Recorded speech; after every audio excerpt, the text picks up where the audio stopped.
Hey everybody, welcome to the road to the ProcureTech Cup. So really happy to have you. This is the show where we help procurement professionals discover the art of the possible with procurement technology. I'm your host, Joël Collin Demers. So I'm the consulting principal at Pure Procurement, a solo consulting firm based out of Montreal.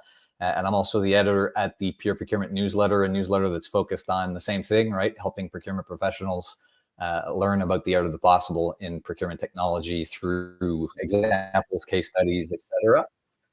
And today I have a very special guest. So I have Adriano with me from Creactives. So we're going to talk about master data management, master data governance, cleansing, enrichment, and how we can support it with technology. So Adriano, thanks so much for being here. Hello, everybody. Nice to be here. Thank you for having us. And would you introduce yourself, Adriano? I know you're the co-founder of Creactives, but just give us a bit of background on yourself. Absolutely. Thank you. I'm Adriano Garibolto. I'm one of the co-founder of the company. We started a very long time ago, indeed, as a consulting company specialized on cost reduction.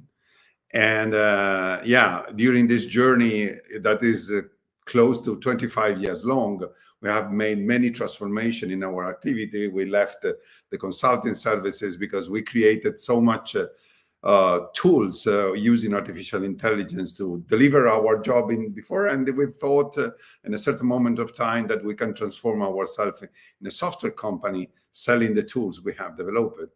So the story of the company is embedded on the fact that we start doing the job by ourselves, and what they have developed we thought was very useful for big companies, complex companies that have many data, many places, many ERPs, many of everything related to data in procurement. Yeah, dealing with all that complexity. And that's one of the reasons I like talking with you, Adriano, because you've been doing AI before it was fashionable and trendy, right? Very cool. So today, what we're going to do company overview, 7 minutes. So we've kind of started doing that. We'll talk about Creactive's unique value proposition, their ideal customer profile, so you know if it's something that it fits with your business. Then we'll get into the meaty stuff, the solution demo, and we'll take a bit of time at the end to map Creactive's solution to the ProcureTech market map. This is a series of multiple episodes, so I always bring back the same market map so we can kind of show you what the coverage is for the solution you're looking at. And by discussing these, you just know what's possible out there. So we'll go, Adriano, to your slides, if you're all good with that. And we can start talking about a little bit deeper who you serve, what you guys do at Creactives, if that works for you. Yeah, absolutely. Thank you. So as I have anticipated, the story of Creactives is a long story, and we start using artificial intelligence. That time was named ontologies. So in 2004, for a big project for Pirelli, where Pirelli gave us 1 million positions, purchase order positions downloaded by their own SAP system. And at that time, it was practically impossible to open a TXT file of that size. And by chance, our CEO, Paolo Gamberoni, met a former colleague of Accenture who was working on a spin-off from the University of Verona. And we understood that the technology there and the CTO there, is Francesco Bellomi, our current CTO, was the right solution to address this topic. Big quantity of data that need to be processed to have a full visibility in the spending related to quality of the data. But when we speak about quality of the data, we need to be precise what really means in the context of the procurement, because otherwise we are too generic. And all those companies that you see here has complex situations. So many plans, many ERPs, many languages, many ways to categorize things, to describe things that they buy in the everyday business they do. So the idea is that we need to define, first of all, if we are saying we provide quality, what that means. And so to explain a little bit this concept, I want to share this slide. So first of all, if you need to answer the question what I'm buying, from whom I'm buying, when and how, but first of all, what, the first thing that you need to have is a good categorization. So categorization is crucial, because otherwise you're not able to understand what you are really buying. You are not able to answer to the question what. So granularity is crucial. You need to have very granular categorization, because the kind of data you are currently have in your system is like this. These are free descriptions, okay, that are the typical description you can find in a master data, or in a material master data, or you can find in a purchase order. These are cryptic, are domain specific, and require a knowledge in the mind of the reader to be properly understood. What the artificial intelligence can do with this is to tell you that they are all circuit breakers. You can do manually if you have a lot of expert of the domain, but if you are a big multinational company and you have to deal with hundreds of thousands of data, absolutely impossible to do manually. So artificial intelligence can do for you. The second thing is enrichment using implicit information. So the kind of information that is typical can be retrieved from here.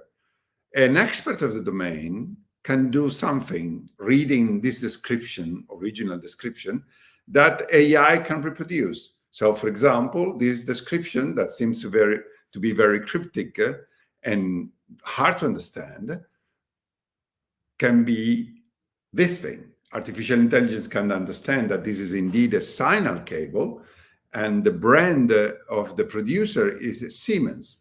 In the gray part of the story is not written signal, is not written even Siemens, but an expert of the domain, and so artificial intelligence, can deduct this information by recognizing that the series of letters in the left-hand side are the typical pattern of a Siemens code. Then if there is a Siemens code, you can retrieve the fact that this is a signal cable. But also this other description that is even more cryptic is indeed as a socket screw that follows the norm DIN 912. The 12 should be a diameter, the 210 should be the length, and 8.8 should be a resistance. Why is it important to have categorization? Because if you have categorization connected to each category, you have a technical sheet. And in the technical sheet, you have numbers and letters that have a meaning. Outside of the technical domain of the socket screws following the norm DIN 91, 8.8 has no meaning. But inside of this technical domain, 8.8 has a meaning.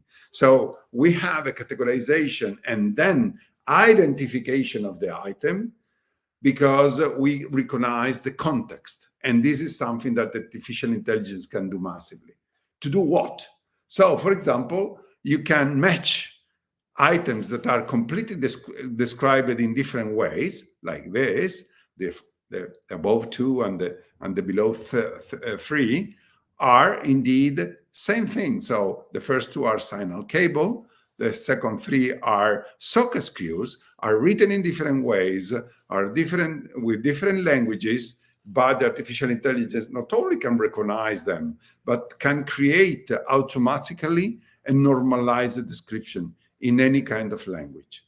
So this is the core of the capability of the artificial intelligence when we speak about quality of the data. So quality of the data is exactly this. You need to be able to answer to the question, what I'm buying. And in this way, you can do that. So this is the core of this thing. And so as you set up the demo piece, like I'm thinking, this is more for, I see big value for enterprise where there's multiple ERPs across multiple systems, and I want to have a consolidated view of my parts. so that I can use them from a logistics standpoint across all my different plants and my company, but also from a procurement standpoint where I can actually get a good visibility on what I'm actually using, what we have in inventory, and craft a compelling category strategy around something like MRO, right? If we look at the categories of items for which this probably most applies to. Absolutely, and also to prevent the creation of bad data, meaning that with this capability you can cleanse, harmonize the existing data, but also you can prevent the creation of new scrap data, or you can create the processes using data, but good data from the very beginning.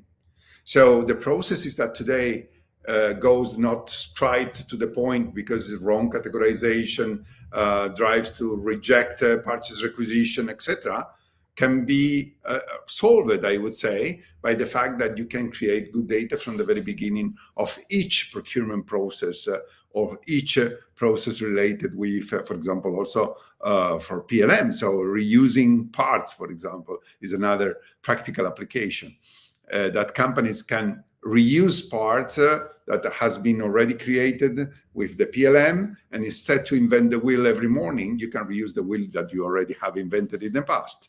For sure. Very cool. So let's, I'd love to see it in action.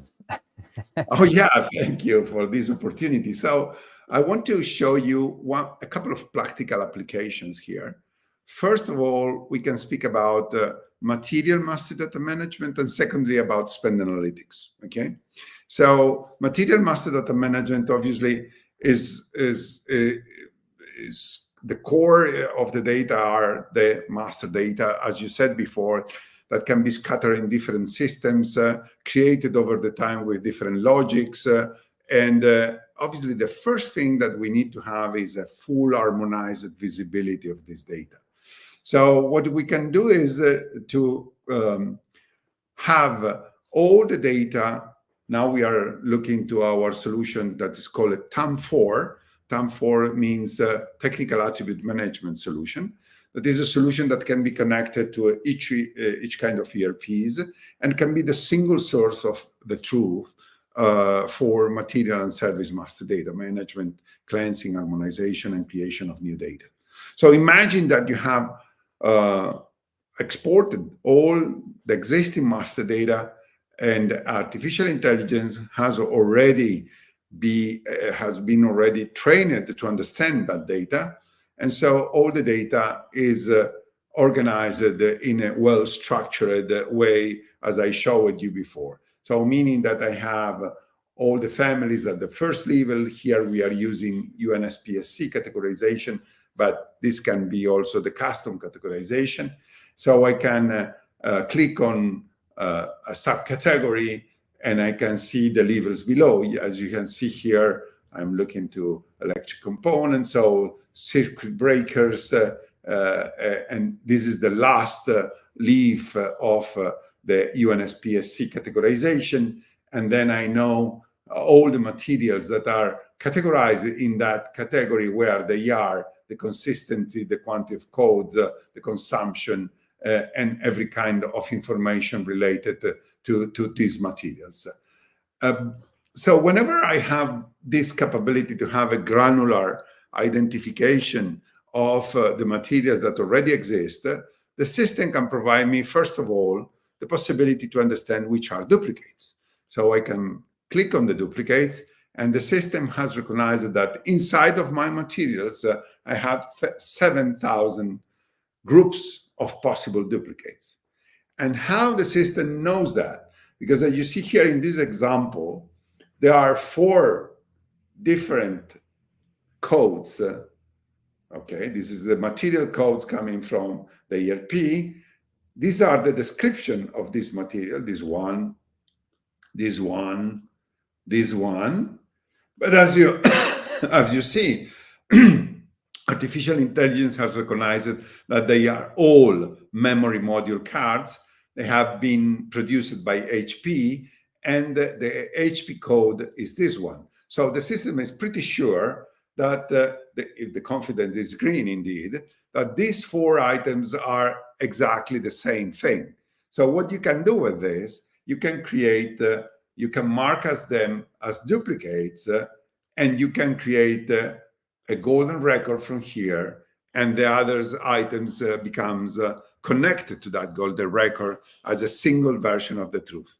So from that moment on, those 4 items are connected, and so you have a full visibility of the consumption, of the volumes that you buy, the price you paid, and then you can plan better your excess of inventory, because obviously if you have a duplicates of 4, meaning that you probably have an excess of inventory, and you can redesign the safety inventory that you need to have and liberate working capital that has a cost. So your CFO will be more than happy to know that you can reduce your working capital frozen in your inventories. And this is one thing. So about and one of the things I like, Adriano, if you don't mind me asking, is that I don't like, are you pushing the data back to the source systems, or since you're sitting on top, you don't necessarily need to do that to be able to get the benefits, right? Absolutely. You can push back, or you can maintain this single layer and then push back some elements. So for example, a dummy code that make the connection. So at the ERP level, you have the possibility to do not change so much, because maybe people are comfortable with the data as is, but you have an additional information that if you want to retrieve something, is the right connection towards the global system. And this system obviously can be integrated not only directly with ERPs, but also with generalistic master data management system like MDG, Informatica, or TIBCO, things like that. So this is a very specialized system. But one other thing that I want to show here is the smart creation. So this is about get clean the house, but stay clean is another topic. So because big companies that are managing 300, 400, even 1 million of material master data, they create new data every day. So the necessity here is that to create safely. So artificial intelligence can work for you real time. So imagine with the smart creation. So imagine that a requisitioner wants to create a new material and has the possibility to type here the description about the material he wants to create. The clerk, the maintenance guy, has no clue about the right way to describe something. They know what they need. They are able to describe with their own wording. And so the idea of the artificial intelligence is the capability to break down the barriers between how the people are able to express themselves with their own way to say, and how this data could be encoded inside of the system, or is already encoded inside of the system. And so you can avoid to create unnecessary new data. So for example, I can type here, well, you are in Montreal, so Jointoric 16 per 2 NVR, okay? So I type it without any specific way of saying. I search, and the system immediately does real-time what I described before in the slide. So provide to me the right categorization. Say Jointoric is written in French, but this is an O-ring. The technical sheet that is connected to the family, the category of the ring is this one, where you have 4 core values that you need to know to buy that item without mistake, okay? So these are crucial to know from the procurement perspective to make possible to buy. So short harness is missing, so it has been not recognized. So these are the items, the values of the technical sheet that the system has recognized and normalized. And by the way, the system recognized to me that already exists an item, one written in French, but one written also in Spanish, that are exactly the same thing, and one written in English even, that is exactly the same thing. So I can click here and I can see the details. So I know that this item exists, is written in a complete different way, where it is. Oh, it is present in 2 plants. I have the reorder point, the stock level. I know everything about these items. So I can avoid to create this material Okay, so because this material already exists, I can simply trigger from here the extension of that item to my plant. But suppose that instead of 16, we put here another number like 20. Okay, so I search, and 20, as you see, 20 exists indeed. So, well, let me invent a strange number. Okay. Well, exists also this. Suppose for a moment, suspension of the trustability, that this 31 doesn't exist, please, okay? And then, okay, what happened here? That I can continue. I can continue, and I want to create this new material. And what the system will do is to show me the technical sheet, the complete technical sheet, where I can add even more information, not only the minimum set of attributes that I need, but I also can add, for example, okay, the value of the shore harness, okay, and maybe I need to add a brand, yeah. example, etc. So, and the item will be created with a normalized description. I started writing in French, and here I have a beautiful normalized description in English and in Spanish. So this is a sort of democratization of the process. You do not need anymore to have a bottleneck of a central team that are doing these things, because these things can be done automatically by the artificial intelligence. Okay. And it's impressive because to me, it's like your the characteristics is a technical sheet is really interesting, where you're able to say, these are what you need for purchasing, but these are the other characteristics that you would need for this type of part for maintenance, right? That, like, additional information that's more important for maintenance type activities. So how are you drawing those classes and characteristics for that data? Is it just based on all of the data that you've accumulated over the years for your model? Yes. Absolutely. So the model and a vast experience, we're supposed to have the largest knowledge base about industrial components, because as you have seen in the slides of our clients, these are all capital intensive companies.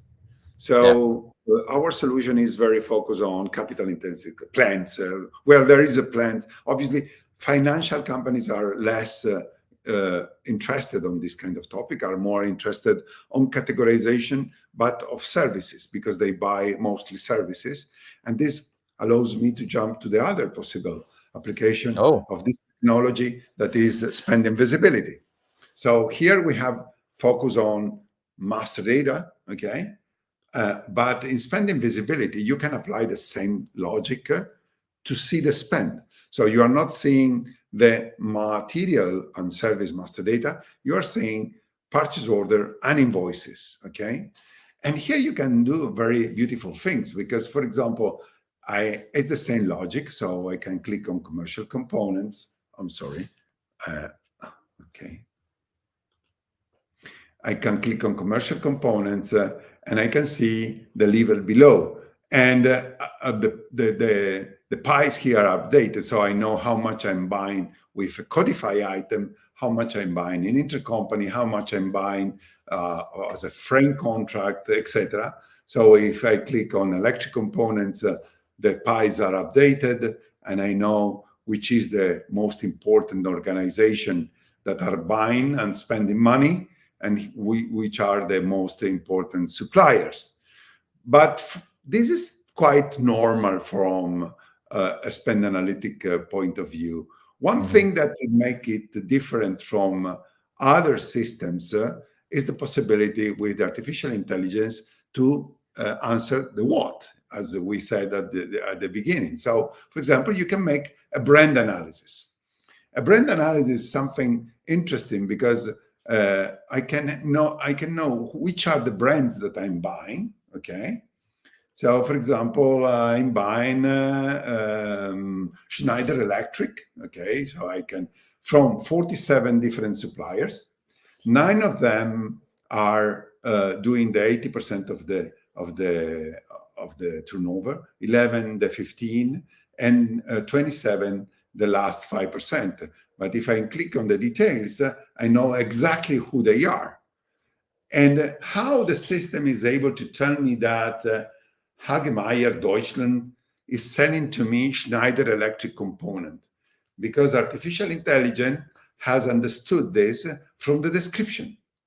The description of this purchase order contains a code that if it is not written that is a Schneider Electric code, the system has recognized it as a Schneider Electric code, meaning that you have a visibility that is impossible with the original data, because we added with artificial intelligence some implicit information that becomes explicit and can be used to aggregate information. So when you are able to answer the question what, you are able to do another magic that is the potential saving.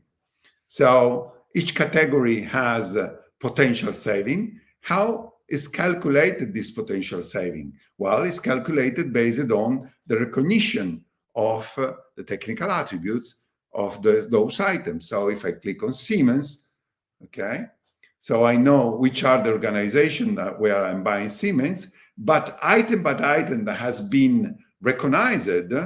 So for example, I click here, I know that this item here, this Siemens code item, is bought from 7 different suppliers, and I can click on the detail and show the detail.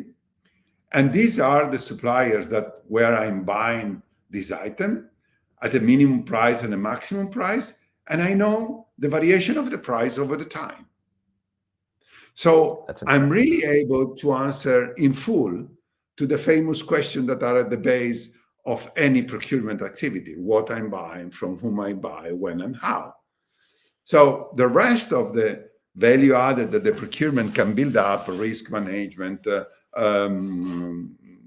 ESG, many things that the procurement today is engaged with, are based on the possibility to have a real good data and quality data based on categorization and identification. So we are back to the root of this conversation. So it's an enabler factor here. Oh, absolutely. And I think that, to me, that last little bit is really the wow, because as a category manager for those types of parts, right, industrial parts, whether it's MRO or otherwise, I'm able to use that information in my negotiations and my category strategy to drive additional savings, right? And it leverages the model that you've built on the master data creation and governance side. So that's really interesting. Thanks for sharing, Adriano. I think to me, at the outset, I talked about the art of the possible, and it really gives you that, right, in terms of what's possible when you build capabilities on top of others and on top of the data that's in the back end. So just to wrap up here, like I brought this last week and I'm bringing it again this week. So I asked Adriano to help me fill this out. And essentially, if you look at the ProcureTech market map, right, we saw things that I don't necessarily have on there from a procurement process standpoint, because it's more, as we said, around master data governance, master data management. So we have this additional capability that you saw Adriano demo, the spend analysis piece, which we demoed in the second half. And one thing which we didn't demo, but you can very well, actually, I think you did demo it, right? Like we could integrate the search capability, right? So the data transactions in the procurement processes in a source to pay platform. Yes. Right. So I could integrate from my requisition up here in operational purchasing or in an intake management system to say, hey, search for a part, and then leverage Creactives in the background to be able to search whether another part already exists, and if not, to kick off the parts creation process with the governance on top of it at that point in time, right? Yeah.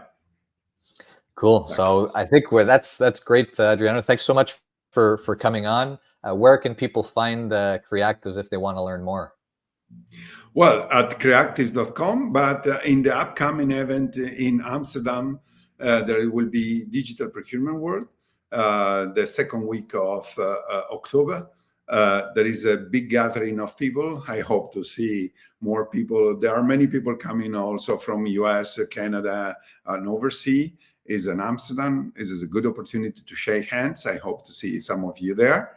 And obviously, creactives.com info and we will be in contact with you immediately. Beautiful. Well, thanks so much for taking the time to come on, Adriano. I know it's a little later in Italy today, or right now, I should say. So thanks for taking the time.